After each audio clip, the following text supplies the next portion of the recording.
The moment my father blocked the entrance, the string quartet kept playing like nothing was wrong. Crystal glasses chimed softly. White roses filled the air with a delicate sweetness. And then his voice cut through it all, cold, sharp, and loud enough for every guest to hear. "Don't step inside, you're not worthy of this family." 100 heads turned. Conversations died mid-sentence. My sister froze at the end of the aisle, bouquet trembling in her hands. The groom frowned, confused, looking from my father to me. "I'm sorry," he asked quietly, "what's happening?" My father didn't hesitate. "She's a disgrace to my bloodline, sir." The groom looked at me and suddenly staggered back. "Oh my God, is that her?" The room went completely silent.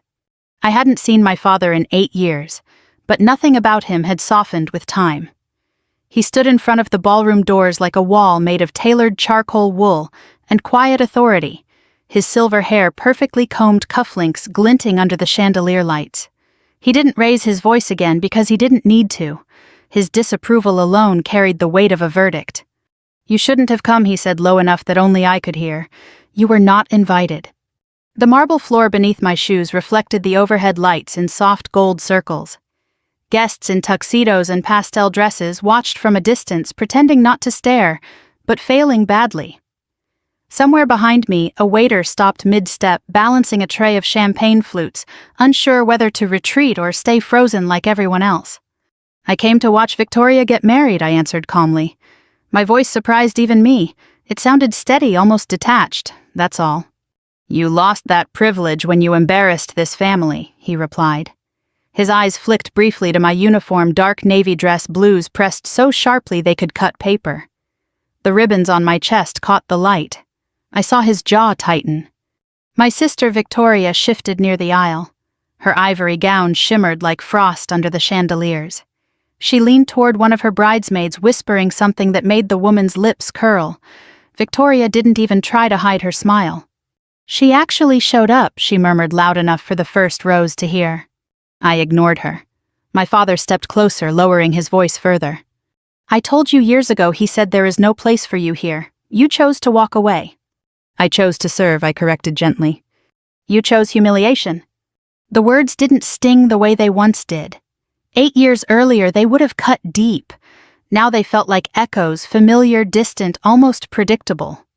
I had replayed versions of this conversation in my mind during long deployments, during quiet nights overseas, during flights home that never ended at his door. "I'm not here to argue," I said. "I'll stand in the back. I won't speak to anyone." "You will leave," he replied. A murmur spread through the guests. The groom, Daniel Whitmore, stepped forward from the altar, confusion creasing his forehead. He looked like someone trying to solve a puzzle in real time. Tall, composed, his tuxedo perfectly tailored, but his eyes now searching, uncertain. "Sir," he addressed my father politely, "is everything all right?"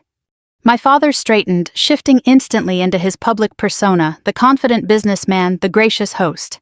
"A minor family matter," he said. "Nothing to concern you with." Daniel's gaze moved to me. He studied my face, then the uniform, then my eyes. Something flickered there, recognition struggling to surface. "I'm sorry," he said carefully, "have we met?" "No," my father answered quickly. I shook my head. "I don't think so." Daniel didn't look convinced. His brow furrowed deeper. He took a small step closer, like he was trying to see me from a different angle.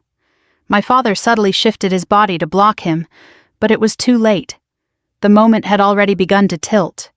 Behind them, the officiant cleared his throat awkwardly. The musicians faltered their notes, drifting off key before stopping altogether. The room had become a held breath. "Remove her," my father said quietly to one of the security staff near the door. The guard hesitated. He looked at my uniform, then at the guests, then back at my father. "Sir," I said, "remove her." "I'll leave," I said before the guard had to move. I didn't want a scene. Not like this. Not for Victoria. Even now I didn't want to ruin her day. But as I turned slightly, Daniel spoke again. "Wait." The word landed softly, but everyone heard it. He stepped closer, eyes locked on mine. "Did you serve overseas?" My father exhaled sharply. "This is unnecessary." "Yes," I answered. "Where?" "Afghanistan." Daniel's expression changed. The confusion deepened into something else, something sharper, more personal. His shoulders stiffened. "What province?" he asked. Helmund. He took another step back. His hand brushed the edge of a chair for balance. Oh God, he whispered. My father frowned. Daniel, this is not... Was it... winter? Daniel continued, voice tight. Convoy attack, desert road, snow coming down. A faint sound rippled through the crowd. My heart skipped once hard enough to feel it in my throat. Yes, I said slowly. Daniel stared at me like he was seeing a ghost. The color drained from his face. Oh my God, he said again, louder this time. It's her. My father stiffened. What are you talking about? Daniel didn't answer him. He kept looking at me, disbelief mixing with something like gratitude. His eyes shimmered. You pulled my daughter out of that vehicle, he said, voice breaking slightly. You carried her. The room shifted. Guests leaned closer. Someone whispered. My father's composure cracked just a fraction. You're mistaken, he said sharply. Daniel shook his head. No, I remember her eyes. I remember the uniform. You told me to run. You told me not to look back. The memory rose, uninvited smoke, cold air biting my lungs, the smell of burning fuel, a little girl crying, snow mixing with ash. I hadn't thought about that day in years. I swallowed. You were injured, I said quietly. Daniel's breath caught. You stayed behind. The silence deepened. My father looked from him to me, irritation turning into uncertainty. What is this nonsense, he demanded. Daniel didn't even glance at him. You saved my life, he said to me. No one moved, not the musicians, not the guests, not even Victoria, who now stood frozen at the altar, her smile gone. And for the first time since I arrived, my father didn't speak immediately. He just stared at me like he was seeing someone he didn't recognize at all. The silence didn't break all at once. It fractured slowly like thin ice under weight. A chair shifted somewhere in the back. Someone exhaled too loudly. My sister's bouquet rustled as her grip tightened. My father, however, recovered first. He always did. Control was the currency he traded in, and he wasn't about to lose it in front of 200 guests and a press photographer hired to capture the perfect wedding. This is a misunderstanding, he said firmly, his voice carrying across the ballroom. Daniel, you're under stress. It's your wedding day. Daniel didn't move his eyes from me. No, he said quietly. I don't forget the person who dragged my daughter through gunfire. My father's jaw tightened. Emily, he said, using my name for the first time, but only as a warning. You should leave, now.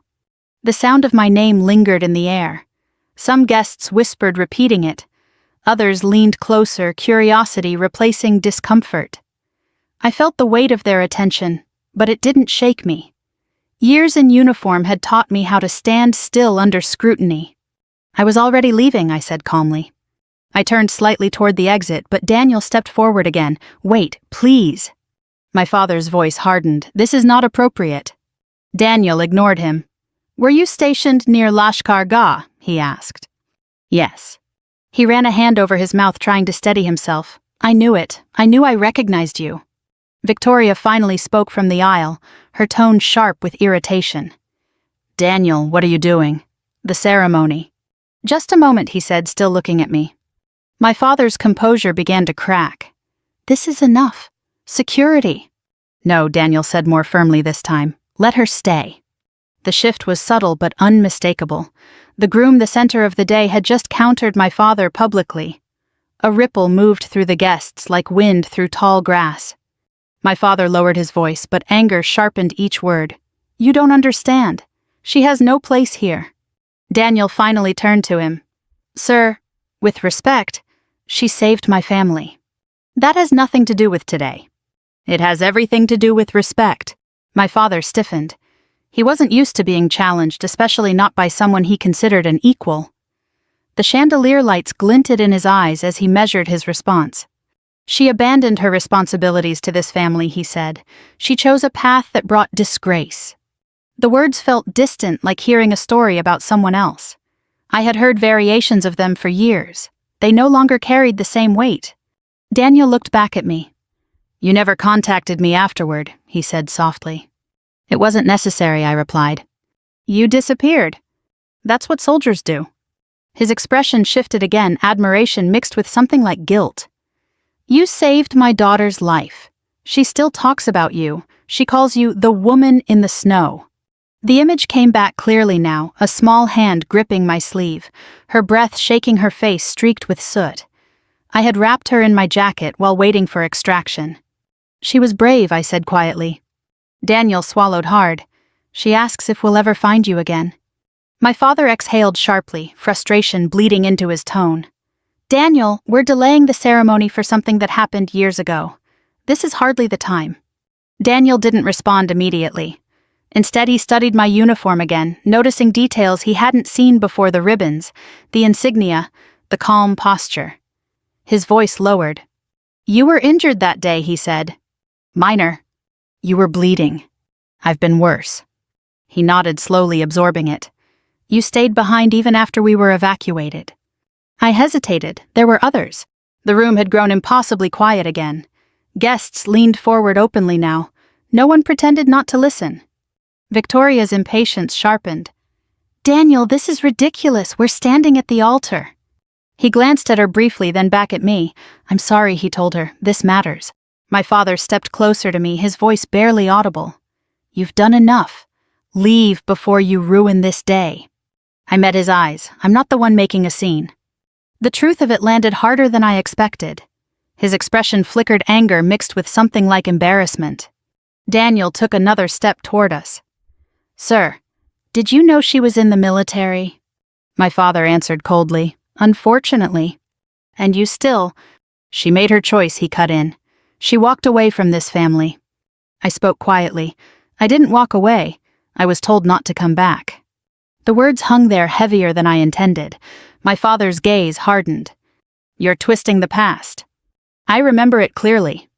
8 years earlier, I had stood in his study, the smell of leather and polished wood filling the room, while he told me I was no longer welcome if I joined. I had left with a single suitcase. He never called. Daniel looked between us, understanding dawning slowly. You cut her off. That is a private matter, my father snapped. Daniel's voice softened. She saved my life. My father replied, and she abandoned her own blood. The contrast hovered in the air. Guests shifted uncomfortably. Someone near the front shook their head slightly. I took a breath. I didn't come here to revisit this, I said. I came to watch my sister get married. Victoria's lips tightened. You should have stayed away. I nodded once, probably. Daniel's eyes moved to her. Victoria, did you know about this? No, she said quickly, and it's irrelevant. He didn't look convinced. She saved my daughter. Victoria hesitated, clearly struggling to maintain composure. That's admirable. But today is about us. Daniel nodded slowly, though his expression remained conflicted. My father seized the moment. Exactly, let's proceed. He gestured toward the aisle. The officiant cleared his throat again, relieved. The musicians lifted their bows hesitantly. I turned toward the exit once more. This time no one stopped me immediately. My footsteps echoed softly on marble. The scent of roses followed me. I was almost at the doors when Daniel's voice came again, softer but unmistakable. Emily. I paused. Thank you, he said. I didn't turn around. You already did that, I replied gently. I stepped forward again, but before I could reach the door, a new voice spoke from the second row. I know her. It was deep, calm, and unmistakably authoritative. The words stopped me mid-step, and the entire room turned again. The voice came from the second row, steady and composed, the kind that didn't need to be loud to command attention. I turned slowly. A man in his late 60s rose from his seat, adjusting his dark suit with deliberate calm. His posture was unmistakable, straight-backed, controlled, the quiet confidence of someone used to being obeyed. A small American flag pin rested on his lapel. He looked directly at me. I know her, he repeated. A murmur swept through the guests. My father frowned, irritation flashing across his face. I'm sorry, sir, but... The man ignored him. He stepped into the aisle, his eyes never leaving mine. Recognition flickered between us. I hadn't expected to see him here, and judging by the slight lift of his eyebrows, he hadn't expected to see me either. Captain Emily Carter, he said. The title landed like a dropped glass. Conversation stopped. My sister's expression shifted from annoyance to confusion. Daniel turned sharply toward him. Yes, sir, I answered quietly. The man gave a small nod, respectful but restrained. Didn't think I'd run into you at a wedding. I didn't think so either. My father stiffened. Captain, he repeated as though the word itself were offensive. The man finally glanced at him. Yes, Captain, United States Army. The air in the ballroom seemed to change temperature. People who had been whispering leaned forward openly now. The story was no longer private. Daniel stepped closer to the man. You know her? The man nodded. Not personally, but I know what she did. My father's patience snapped. This is becoming inappropriate. We're in the middle of a ceremony. The man met his gaze calmly. With respect, sir, this concerns your daughter. My daughter, my father repeated sharply. She is not. The man cut him off, not rudely, just firmly. She's a decorated officer. The words settled heavily in the room. My father's face hardened. That is irrelevant. Daniel shook his head slightly. No, it's not. The man continued, his tone measured. Helmand Province, civilian convoy under attack, winter conditions. She disobeyed a withdrawal order to evacuate non-combatants. Daniel exhaled slowly. That's exactly what happened. My sister looked from one man to the other, her irritation giving way to unease. Daniel, what is this? He didn't answer her. His attention remained fixed on me. You carried my daughter out of the vehicle, he said again more firmly now. You told me to run. I remembered the weight of the child in my arms, the heat from the burning engine, the crack of distant gunfire, the cold wind cutting through everything. You were in shock, I said quietly. You went back for my ex-wife, he continued. She was trapped. You broke the window with your rifle. The memory flickered sharper now, glass-shattering smoke pouring out the metallic taste of adrenaline. I had acted without thinking. There hadn't been time. You don't need to, I began. Yes, I do, he said. The man from the second row nodded once as if confirming an unspoken report. She was recommended for commendation, he added. My father crossed his arms. Recommended, so nothing official. It was classified, the man replied calmly. That stopped him. My father's confidence wavered just slightly. Daniel looked stunned. You never told anyone. I shook my head. It wasn't necessary. My sister let out a quiet laugh, strained and disbelieving. So we're delaying a wedding because of some story from overseas. Daniel turned to her. It's not just a story. It happened years ago. It saved my daughter. The tension between them surfaced visibly. Guests exchanged glances. The carefully choreographed perfection of the wedding had fractured beyond repair. My father stepped forward again, trying to reclaim control. Daniel, with all due respect, we appreciate her service, but this is still a private family matter. Daniel looked at him carefully. You called her a disgrace. My father didn't flinch. She chose to abandon her responsibilities. Daniel's voice softened. She risked her life for strangers. She abandoned her own family, my father repeated. The contrast hung heavier this time. Even the musicians had lowered their instruments completely. No one pretended anymore. The man from the second row studied my father quietly. Do you know she refused public recognition? My father gave a dismissive shrug. That's her choice. She also declined a press interview, the man continued. Said she didn't want attention. Daniel looked at me again, admiration clear now. You never wanted anyone to know. I did my job. My sister shifted uncomfortably. This is turning into a spectacle. My father seized that line. Exactly, let's move on. He gestured toward the officiant again. The officiant nodded, uncertain. The string quartet lifted their bows, once more tentative. I stepped toward the exit again, determined not to drag this further. I hadn't come for recognition. I hadn't come for reconciliation. I had come to watch my sister get married and then disappear again. Emily, Daniel said. I paused. He hesitated, then asked quietly, Did you stay behind after we left? Yes. Why? There were more civilians. He swallowed. You could have been killed. That wasn't the priority. The man from the second row added quietly, She also helped coordinate evacuation under fire. Daniel's eyes widened. You were in charge. I shook my head. Everyone was just trying to survive. My father exhaled sharply, impatience returning. This is unnecessary glorification. No one agreed with him out loud, but the silence itself felt like opposition. Daniel turned to him. Sir, she saved my daughter. My father didn't respond immediately. He looked at me, really looked this time as if trying to reconcile the uniform, the calm posture, the stories with the daughter he had dismissed years earlier. For the first time, uncertainty replaced certainty in his eyes. But pride came back just as quickly. That doesn't change anything, he said. The words fell colder than before. And that's when Daniel straightened his voice, gaining quiet strength. It changes everything for me. Daniel's words didn't echo loudly, but they landed with unmistakable weight. The room shifted again, not dramatically, not all at once, but like a tide turning. Guests who had been watching politely now leaned forward openly. My sister lowered her bouquet slightly, her fingers tightening around the stems. My father's expression hardened, but the certainty he carried earlier had begun to fracture. What exactly does that mean? My father asked, his tone controlled but edged. Daniel didn't answer immediately. He looked at me instead, searching for permission, perhaps. I gave a slight shake of my head. I didn't want this to become a performance. But he spoke anyway, quietly, carefully, choosing his words as if they mattered. It means he said that I wouldn't be standing here today without her.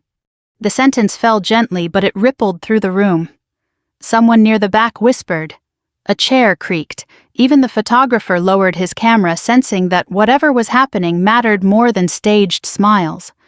Victoria exhaled sharply. Daniel, please, we're about to start. He glanced at her, then back at me. I know, just give me a moment. My father stepped forward. We're delaying the ceremony long enough. This has gone too far. Daniel met his gaze calmly. With respect, sir, I think it already has.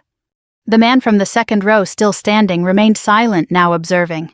His presence alone seemed to validate everything that had been said. My father noticed him too, and that seemed to irritate him more than anything else.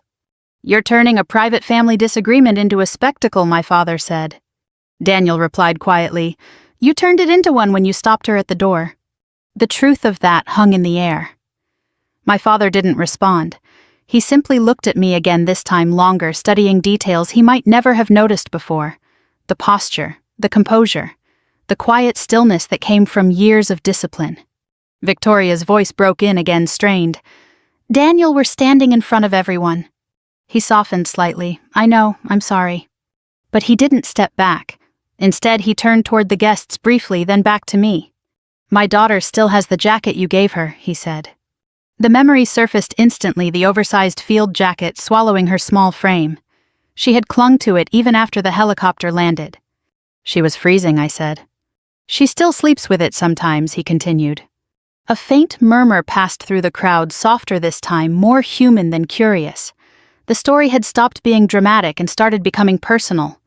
Victoria shifted, clearly uncomfortable. That's very touching, but... Daniel gently cut her off. She asks about you every winter. She says the snow reminds her. I didn't know what to say. I hadn't expected any of this. That day in Helmand had been just another mission, chaotic, dangerous, forgettable compared to others. I hadn't imagined it lived on in someone else's life. I'm glad she's okay, I said quietly. Daniel nodded. Because of you. My father crossed his arms again, the gesture defensive now rather than authoritative. We are drifting away from the purpose of today. Daniel turned to him. Sir, I understand this is complicated, but I can't ignore what she did. It has nothing to do with this family. Daniel's voice softened. She is this family. The words hit harder than any accusation. My father inhaled slowly, visibly restraining his reaction. She forfeited that, he said. I finally spoke. I never asked to be welcomed back. That shifted the tone. The statement wasn't angry, just factual. My father looked at me sharply as if he hadn't expected that answer. Daniel glanced between us. You didn't come to confront anyone. Number. Then why come at all? I hesitated. The answer felt simple, almost fragile. To watch my sister get married. Victoria's expression flickered surprise mixed with something softer, quickly masked again. My father shook his head slightly. You should have stayed away. Maybe, I said, but I didn't want to regret not seeing it. The honesty quieted the room again. Even Victoria didn't interrupt this time. Daniel exhaled slowly, absorbing it. You came just to sit in the back. Yes. And leave afterward. Yes. He nodded almost to himself. That sounds like you. My father frowned. You barely know her. Daniel replied quietly, I know what she did when it mattered. The distinction hung heavily. The man from the second row finally spoke again, calm as before. Character shows under pressure. My father didn't look at him. This is not a military tribunal. No, the man agreed. It's a wedding. The simplicity of that statement made several guests exchange faint smiles. The tension loosened slightly, though it didn't disappear. Daniel took a breath. Sir, I don't want conflict today, but I can't pretend she isn't standing here. My father's voice dropped. What exactly are you asking? Nothing, Daniel said, just let her stay. The request was gentle, but its significance was enormous. My father didn't respond immediately. He looked toward the guests, then at Victoria, then finally back at me. I could see the calculation in his eyes, reputation control appearances. He was weighing everything. I came to watch quietly, I repeated. If that's not acceptable, I'll go. Daniel turned quickly. No, please don't. Victoria's shoulders tightened. She looked between us, then at her father. Dad. My father remained silent. For the first time in years, he looked uncertain. And in that hesitation, something shifted, not forgiveness, not acceptance, but a crack in the certainty that had defined him. He finally spoke slowly. She can stay, he said, but she sits in the back, no attention. I nodded once. That's all I wanted. Daniel exhaled, relieved. Victoria hesitated, then gave a stiff nod. The officiant cleared his throat again, sensing the moment closing. I moved quietly toward the last row. The marble floor felt cooler now, the tension easing slightly with each step. Guests parted subtly to let me pass. Some avoided eye contact. Others offered small, respectful nods. I sat near the end, hands folded, posture straight. Just another guest now. But the room felt different. And when Daniel returned to the altar, he glanced back at me once, not dramatic, not obvious, just a quiet acknowledgement. The ceremony was about to begin. But nothing about it would feel the same. The quartet resumed softly, hesitant at first, as though testing whether the room would allow the ceremony to move forward. Guests shifted back into their seats, smoothing jackets and adjusting dresses, trying to reassemble the illusion of a perfect wedding. The officiant smiled with professional warmth, clearing his throat gently. Victoria lifted her bouquet again, though her grip remained tighter than before. Daniel stood beside her, composed on the surface, but I noticed the subtle difference in his posture, the way he kept glancing toward the last row where I sat. I kept my eyes forward. I had learned long ago that attention could be as dangerous as conflict. The safest place was quiet observation. So I sat still, listening to the measured cadence of the officiant's voice, the faint clink of glassware, the distant hum of air conditioning. The scent of roses still filled the room, sweet and almost overwhelming. My father remained near the front, not seated. He stood beside the aisle, arms loosely folded as if guarding the ceremony from further disruption. From where I sat, I could see the rigid line of his shoulders. He hadn't looked back once. The officiant began, "We are gathered here today." The words floated gently, familiar and ceremonial. Victoria relaxed slightly. Daniel nodded at the appropriate moments. The guests leaned into the rhythm. For a few minutes it almost felt normal. Then Daniel's voice interrupted. "I'm sorry," he said softly, raising a hand. "Before we continue, there's something I need to say." The officiant paused, surprised but accommodating. Victoria turned toward him, confusion flickering across her face. "Daniel," she whispered. He looked at her with an apologetic smile. "Just a moment." My father's head turned sharply, his expression darkened. Daniel took a breath. "I know this is unexpected, but I don't want to begin this marriage while ignoring something important." The room stilled again. I felt the weight of attention shift, not toward me directly, but circling closer. Victoria forced a small smile. "We can talk later." He shook his head gently. "This won't take long." My father stepped forward. "Daniel, this is not appropriate." Daniel met his gaze calmly. "Respectfully, sir, it is." He turned slightly, his eyes scanning the room until they reached the last row. He didn't point, he didn't gesture, but everyone followed his gaze. I felt it, the quiet pull of 200 people noticing me again. "I owe someone here my life," he said. A murmur rippled through the crowd. Victoria's smile vanished. Years ago, Daniel continued, I was traveling overseas with my family. Our convoy was attacked. We were trapped. I thought we weren't going to make it. The room listened fully now, even the waitstaff had stopped moving. And then he said quietly, she appeared. I lowered my eyes slightly. I didn't want this. Not like this. She pulled my daughter out of a burning vehicle, he continued.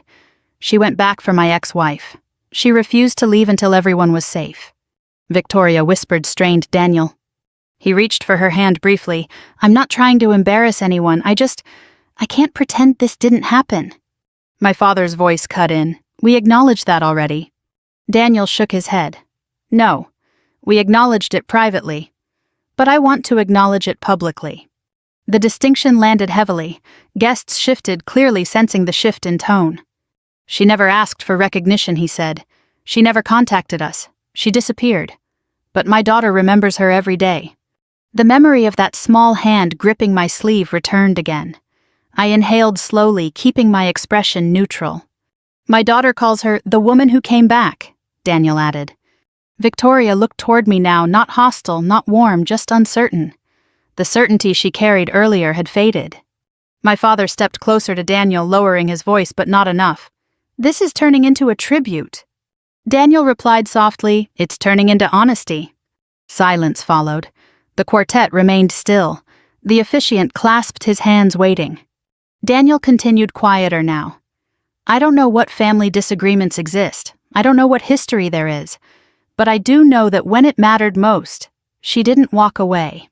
The words weren't directed at my father explicitly, but the meaning was clear. A subtle tension moved through the room. My father's jaw tightened. She walked away from this family.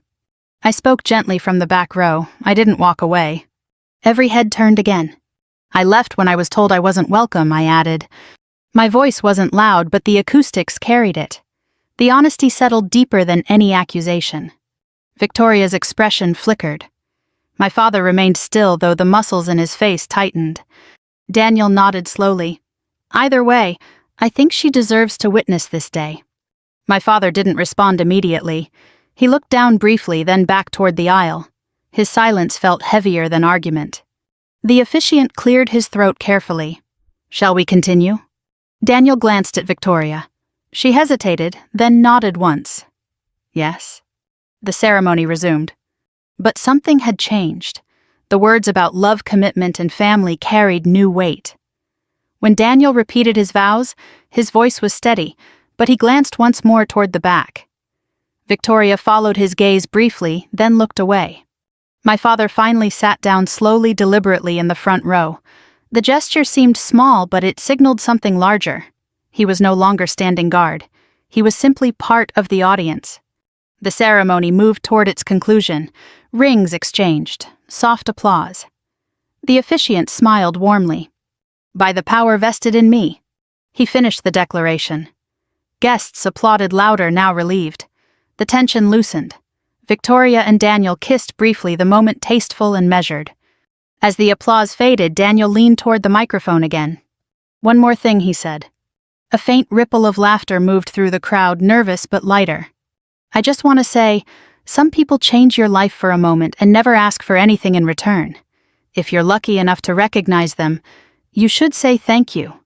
He didn't look directly at me this time. He didn't need to. The applause softened into something more sincere, not dramatic, just respectful. I remained seated. And for the first time since I arrived, my father turned around. Our eyes met across the room. He didn't smile. But he didn't look away either. Applause faded into a low murmur as guests began to stand. Chairs slid softly across marble. The quartet shifted into a lighter melody, something celebratory, but still restrained. The officiant stepped aside, smiling as photographers moved closer to capture the newly married couple. Victoria adjusted her veil, her expression composed again, though the tension hadn't completely left her shoulders. I remained seated in the last row. This was the moment I had come for the ceremony. Finished vows exchanged, the quiet satisfaction of seeing my sister step into a new life. I could leave now, slip out before the reception began. No goodbyes, no explanations. That had always been the plan. I stood slowly. The movement was small, but Daniel noticed. He was shaking hands with one of his groomsmen when his eyes flicked toward the back. He excused himself gently and stepped away, weaving through guests with quiet determination. My father saw him coming. He straightened tension, returning instantly. "Daniel, the photographer." "1 minute," Daniel replied. He reached me just as I stepped into the aisle. Up close, his expression softened again, not dramatic gratitude, just something steady and sincere. "You're leaving," he said. "Yes." "You don't have to." "I came for the ceremony. It's finished." He nodded slowly, understanding. "Still, I'd like you to stay for the reception." I shook my head. "This day should be about you and Victoria." "It is," he said, "but I don't want you to feel unwelcome." I glanced briefly toward the front. My father was watching us. Victoria stood beside him, her posture stiff but not openly hostile. "I'm fine," I said quietly. Daniel hesitated. "My daughter would want me to ask." The mention of her tugged at something deeper than I expected. I allowed myself a faint smile. "Tell her I'm glad she's okay." "I will." We stood there for a moment, neither speaking. The room buzzed around us, laughter, congratulations, the clink of glasses. Yet the space between us felt strangely calm. Then my father approached. His steps were measured, deliberate. Guests nearby fell silent again, sensing something unresolved. He stopped a few feet away, not too close, not too distant. For a moment he said nothing. Daniel stepped slightly aside, giving him space. My father looked at me, not with anger this time, but with something harder to define. Evaluation, perhaps. Or uncertainty. "You were going to leave," he said. "Yes." He nodded once. "You saw the ceremony?" "Yes." Silence stretched. I waited, unsure what he wanted. Daniel spoke gently. "Sir, I hope she might stay." My father didn't respond immediately. His eyes moved to Daniel, then back to me. "The reception will begin shortly," he said. "I know." "You could remain," he added. The hesitation in his voice was subtle but unmistakable. It wasn't an invitation, not quite, but it wasn't dismissal either. I answered simply, "I don't want to make things uncomfortable." Victoria finally spoke, her tone controlled. "It's already been eventful." I met her gaze. I didn't intend that. She exhaled quietly. "I know." That admission softened the air slightly. Daniel looked between us. "You're both here. That's what matters." My father shifted his weight, uncomfortable with the sentiment. "We shouldn't prolong this." I nodded. "Then I'll go." I stepped past them, moving toward the exit. My footsteps echoed faintly again. I felt their eyes following me, Daniel's openly, Victoria's cautiously, my father's more difficult to read. I reached the doors. "Emily." The word stopped me. It came from my father, quiet, almost reluctant. I turned. He stood a few yards away, hands at his sides. The posture lacked his usual authority. For a moment he seemed unsure what to do with them. "Yes." He hesitated. The pause stretched longer than anyone expected. "You," he began, then stopped. He glanced briefly at Daniel, then back at me. "You did well. Over there." The words were awkward, unfinished, but they carried something new, acknowledgement. I held his gaze. I did my job. He nodded slowly, still. Another silence. Victoria watched carefully. Daniel remained still, sensing the fragility of the moment. "I didn't expect to see you today," my father said. "I know. You look—" He stopped again, searching for a neutral word. "Different." 8 years, I replied gently. He nodded once more. The distance between us felt smaller, though nothing had truly changed. No apology, no reconciliation, just a narrow bridge of recognition. "I won't keep you," he said. "All right." I turned back toward the doors. Behind me, the reception music began to swell slightly, a brighter tune now signaling celebration. Laughter returned. Glasses clinked. The wedding resumed its rhythm. I stepped into the hallway outside the ballroom. The air felt cooler, quieter. My reflection appeared faintly in the polished wall uniform, crisp expression, calm. I exhaled slowly. Then I heard footsteps behind me. Daniel again. "You didn't have to say goodbye," he said. I didn't. "I just wanted to thank you one more time." "You already did." He smiled faintly. "I know, but some debts deserve repetition." I shook my head gently. "There's no debt." He studied me for a moment. "You really believe that?" "Yes." He nodded, accepting it. Then, I hope we meet again, under calmer circumstances. I'd like that. We shook hands, firm, respectful, no dramatics. As I turned to leave, I glanced once through the ballroom doors. My father stood near the front, speaking quietly with Victoria. For a brief second, he looked toward the hallway. Our eyes met again. This time he didn't look away immediately. And neither did I. The hallway lights felt softer than the ballroom chandeliers, warmer, less demanding. I walked slowly toward the exit, the sound of the reception fading behind me, laughter music glasses clinking. The door at the end of the corridor led to the hotel lobby, and beyond that, the quiet evening air. I told myself I would step outside, call a rideshare, and disappear the way I had lived for years, quietly, without leaving ripples. I had almost reached the elevator when I heard footsteps again. Not hurried, not hesitant, familiar. I turned. My father stood at the end of the hallway. He had left the reception. That alone meant more than any words. For a moment, neither of us spoke. The distance between us felt smaller here, stripped of the audience, the expectations, the polished performance. He looked older up close. The sharp certainty in his eyes had softened, replaced by something more complicated, reflection, perhaps even regret. "You're leaving," he said. "Yes." He nodded as if confirming something he already knew. "You always did leave quietly."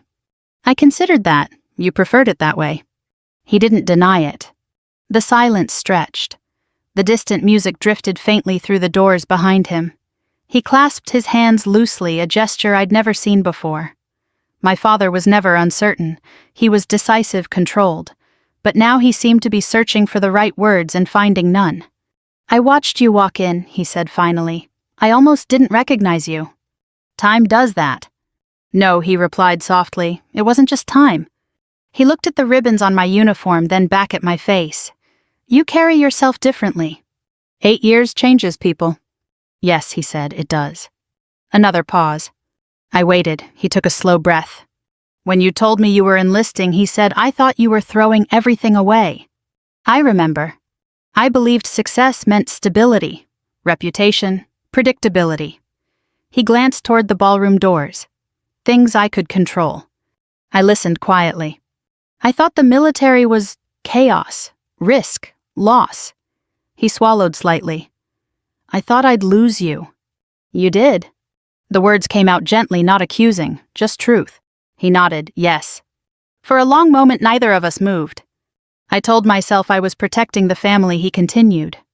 But today, he paused, searching. Today I realized I was protecting my pride. The admission settled heavily in the quiet hallway. I didn't respond immediately. The weight of hearing him say that after years of silence felt unfamiliar. "You stood there calmly while I told you to leave," he said. "You didn't argue. You didn't defend yourself." "There was no point." "That's not how you were before." "No," I agreed, "it's not." He studied me. "The military changed you." "Yes." "For the better," he added quietly. I hadn't expected that. He exhaled slowly. "Daniel spoke with me after the ceremony." I raised an eyebrow slightly. He told me about his daughter, the jacket, the snow. My father shook his head faintly. "You never mentioned any of that." "It wasn't important." "It was," he said. "I just didn't see it." Another silence. "I thought you'd come to confront me," he admitted, "to prove something." I didn't. "You came just to watch your sister." "Yes." He nodded slowly. "That surprised me." I leaned lightly against the wall, letting the moment breathe. I didn't want to regret not being here. He looked down briefly, then back up. "I regret not being there." "For what?" "For your graduation, your commission, the years in between." The honesty felt fragile. I didn't push it. "You made your choice," I said softly. "Yes," he replied, "and I lived with it." The elevator chimed softly beside us. The doors slid open empty and waiting. I stepped toward it, then paused. I should go. He nodded but didn't move. "I don't expect anything to change," I added gently. He considered that. Things already changed. "How?" "I saw who you became." I held his gaze. "You always could have." "Yes," he said quietly. "I just chose not to." The elevator doors began to close. I stepped inside, pressing the lobby button. He remained in the hallway, hands at his sides. "Emily," he said. I stopped the door with my hand. "I'm proud of you." The words were simple, not dramatic, not loud, but they carried everything he had never said. I nodded once, thank you. The doors closed slowly between us. The elevator descended quietly. My reflection appeared again in the mirrored walls, the same uniform, the same calm posture. But something inside felt lighter, not because everything was fixed, but because something had finally been acknowledged. When I stepped into the lobby, the evening sun filtered through tall glass windows, casting long golden lines across the floor. I walked outside into the cool air. The noise of the wedding faded completely behind me.